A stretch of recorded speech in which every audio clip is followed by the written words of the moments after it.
Olá, senhores. Neste relato, eu irei contar em primeira pessoa, como se fosse o próprio inscrito, para que vocês tenham um melhor entendimento. Vamos lá? Este aconteceu comigo quando devia ter por volta de 16 anos. Me apresento. Meu nome fictício é Siqueira Batista, que é de fato de origem familiar espanhola, mas com alemão e português. Como já tinha feito comentários, já conhecia a região da floresta amazônica.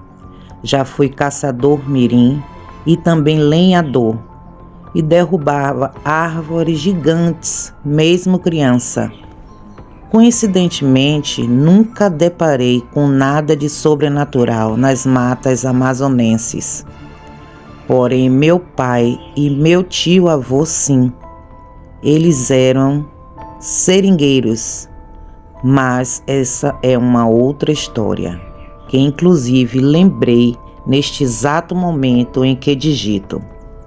E como caçador, era um rastreador, ótimo para achar caças, e pelo tamanho era imperceptível aos olhos das caças.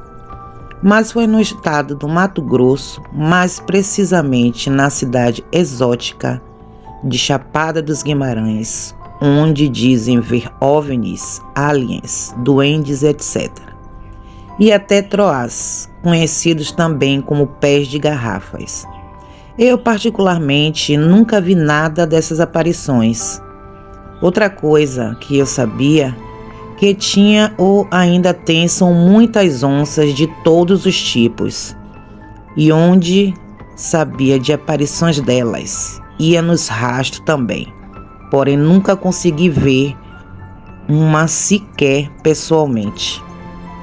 Embora, quando estando em Mato Grosso, na cidade de Chapada dos Guimarães, não era mais lenhador e nem caçador mais, só admirador da natureza, pois, de fato, a natureza daquela cidade é encantadora. E quando se adentra nela, não dá vontade de sair nunca mais. Dá vontade de construir uma cabana de palha e viver por lá, pois ela atrai a gente. É algo fascinante. E eu não era diferente dos outros turistas. A diferença é que eu andava só e refutava carregar quaisquer tipo de armas. Às vezes adentrava em meio às matas e cerrados, descalço e só de bermuda. E desbravava sem medo de ser feliz e nem medo de onças e cobras venenosas, que também lá tem aos montes. Mas eu já andava desta forma proposital, pois sempre fui uma pessoa racional e um pouco filósofa desde criança. Eu criei para mim mesmo uma teoria. Quando uma pessoa de boas intenções adentram nossas casas como visitantes e admiram as nossas casas e nos elogiam, nos alegram e nos oferecemos o que temos de melhor a esses visitantes. Porém, quando notamos as más intenções dos que adentram nossas casas, não consideramos como visitas e os expulsamos de nossas casas e nos tornamos hostis a essas pessoas. Assim também é a natureza e todo o contexto dela. E ela, portanto, era uma casa e eu tinha que ser educado e ser um bom visitante para ela, e assim seria bem recebido. Assim eu concluía minha teoria sobre a natureza. E por isso não tinha medo de nada, pois sabia que a própria natureza me protegia dela mesma. E as únicas coisas de perigosas eram cobras que eu via cruzando meu caminho. Contudo, nenhuma delas me atacou. Me viam e me seguiam seus caminhos. E eram uma mais linda que a outra. E o que mais me atraía Era tantos pássaros que pareciam me seguir e gorjeando o tempo todo, e árvores com plantas parasitas nos seus troncos, com cada flores lindas, parecendo jardins suspensos naturais em meio às matas. E isso eu fazia assim, que tinha um tempo. E geralmente os dias de sábado, adentrava nas matas e cerrado por volta das 8 horas da manhã e voltava para casa só no escurecer por volta das 19 ou 20 horas. E não levava lanterna e nem alimentos quaisquer, pois sempre encontrava plantas silvestres, frutíferas, e delas me alimentava e agradecia a natureza pelo alimento. Depois buscava um lugar onde eu me aconchegava para admirar toda a beleza natural do local, desde o capim, o chão, as árvores, arbustos, os horizontes, as montanhas, o céu e as nuvens. E lá esquecia da vida de humano. E lá me inteirava com a natureza.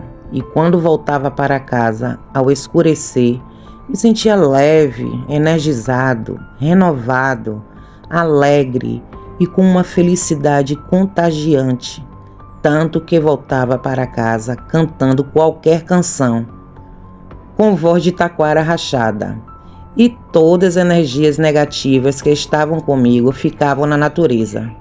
E era sempre assim.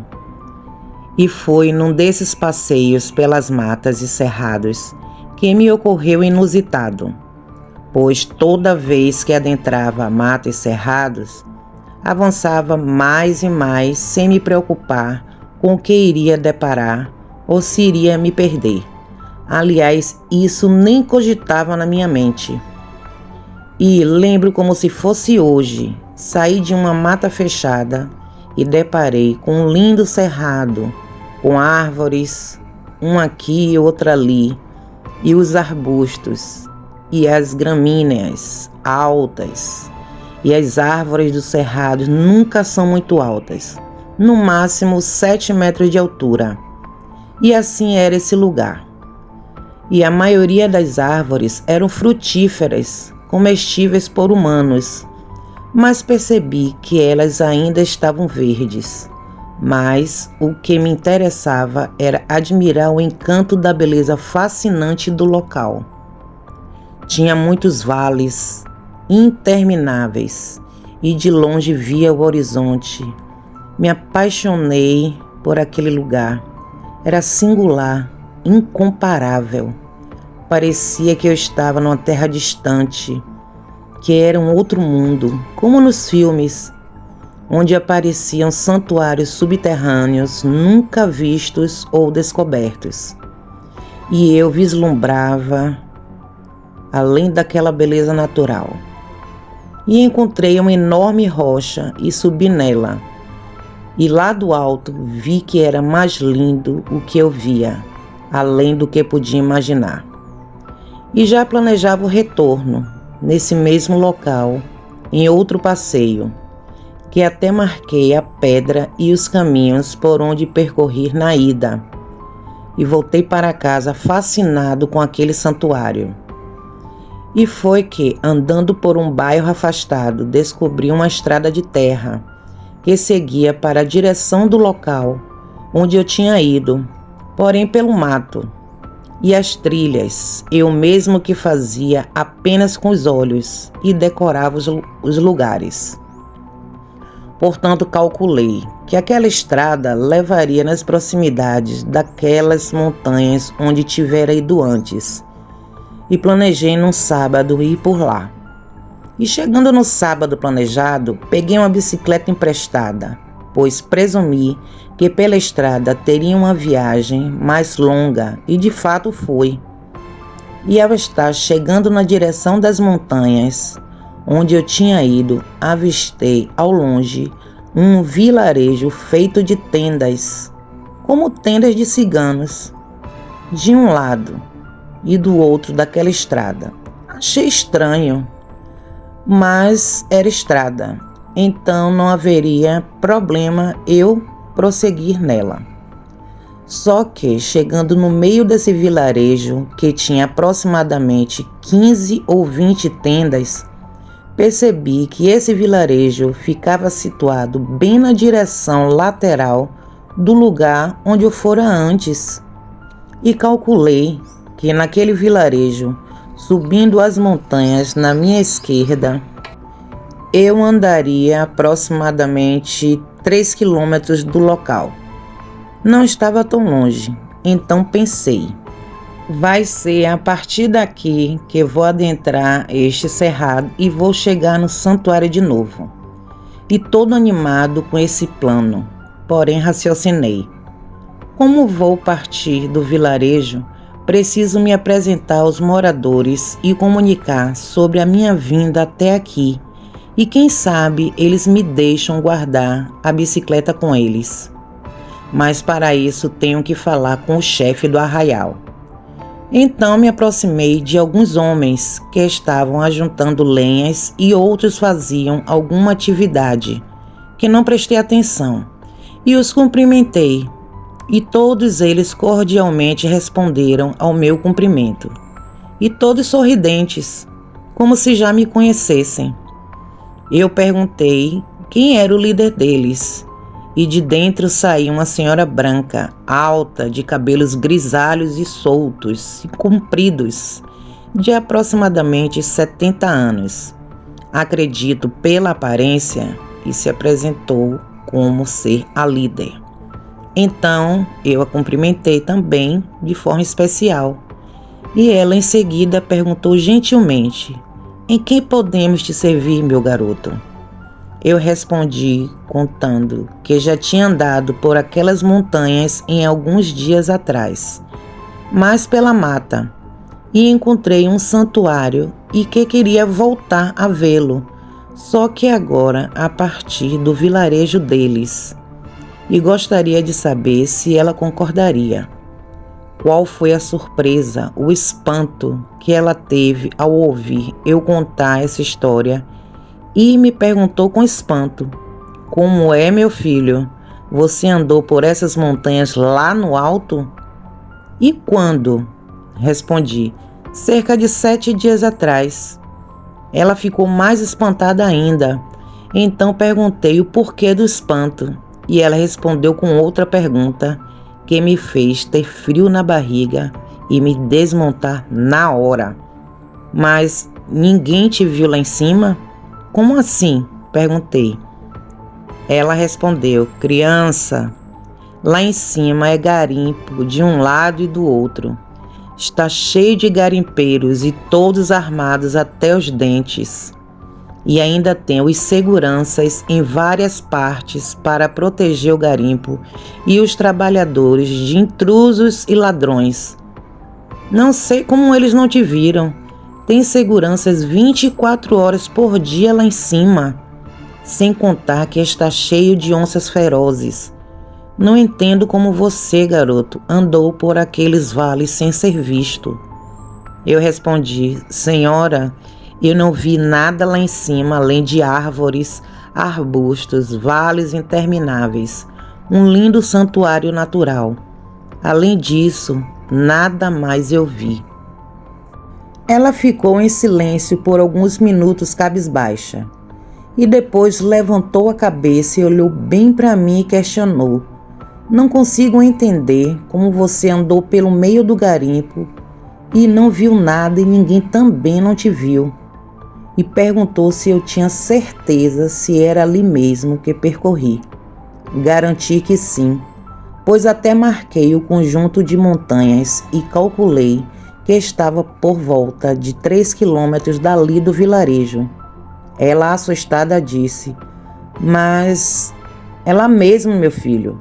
Meu coração quase saiu pela boca quando ela fez essa afirmação, e eu insisti que queria ir lá de novo para admirar a beleza do santuário que vi lá em cima. Então ela disse: "Vamos fazer o seguinte então, meu filho.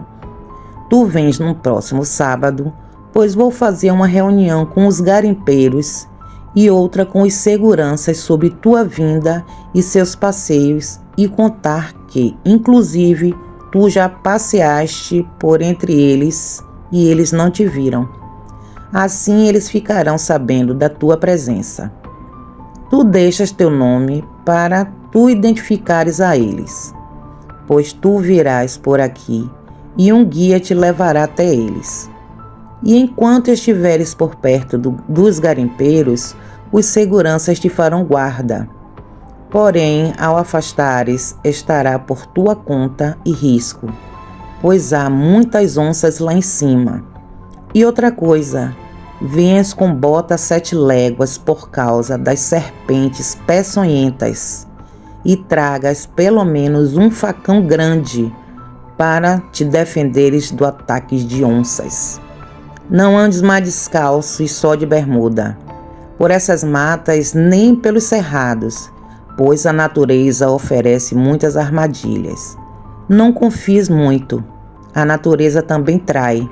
Estamos combinados assim?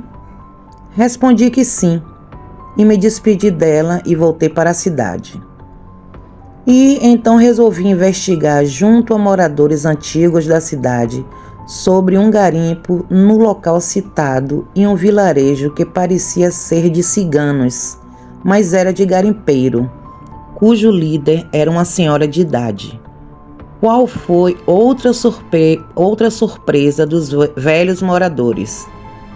Segundo eles, na cidade de fato, já houve muitos garimpos de diamantes em várias regiões dos cerrados da cidade.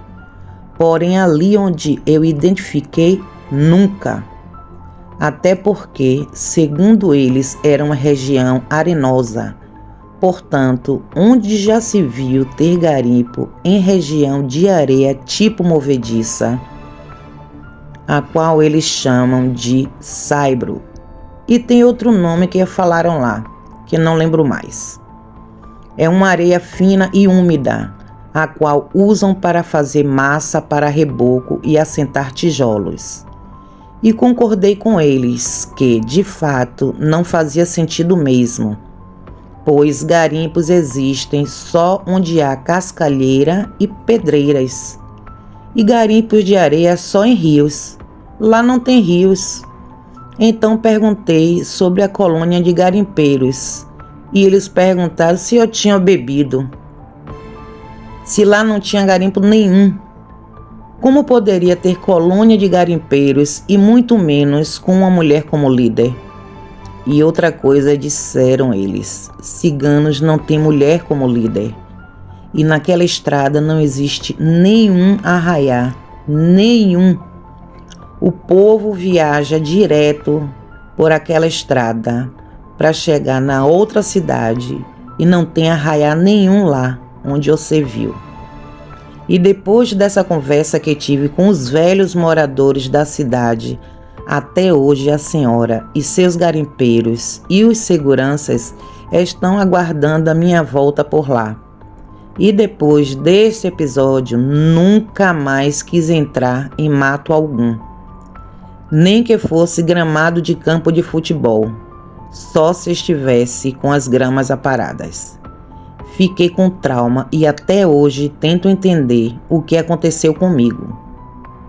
Bom, este é o relato o qual prometi enviar, o qual presumo que foi um encantamento pelo que passei, pois as matas e cerrados daquela cidade fazem muito isso.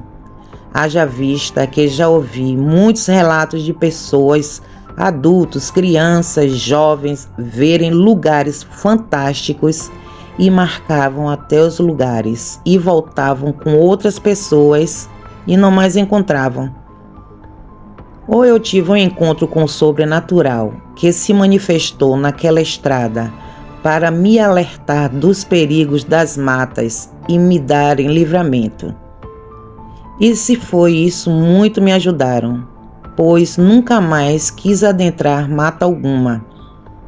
Espero que gostem, pois já tinha avisado que não era assustador nem fantasmagórico, mas de encantamento ou livramento, e muito inusitado. Desde já agradeço pela oportunidade E adianto que esse episódio só contei para uma pessoa, além dos velhos moradores, que já até faleceram na época, e creio que esse assunto morreu com eles, pois se não fosse assim, a cidade toda já saberia. E aliás, nem sabia como contar isso às pessoas. Além disso, não tinha amigos, senão esses idosos, que já descansam deste mundo. E agora que estou contando a público, isto é, se o canal narrar ele. Hoje fico pensando, e se eu retornasse lá conforme combinado? O que aconteceria? O que eu veria onde deveria estar o vilarejo? Pois de lá seria meu ponto de partida para subir as montanhas. O que aconteceria lá? Obrigado e abraços virtuais a todos. Bem, meus amados inscritos, este foi mais um relato no qual eu particularmente achei incrível. Espero que vocês tenham ficado até o final. Meu muito obrigado. Peço também que vocês se inscrevam, apertem o sininho para receber todas as notificações, deixem o like, comentem e compartilhem. Assim vocês ajudarão a fortalecer mais o canal. Gratidão a todos, fiquem com Deus e até a próxima.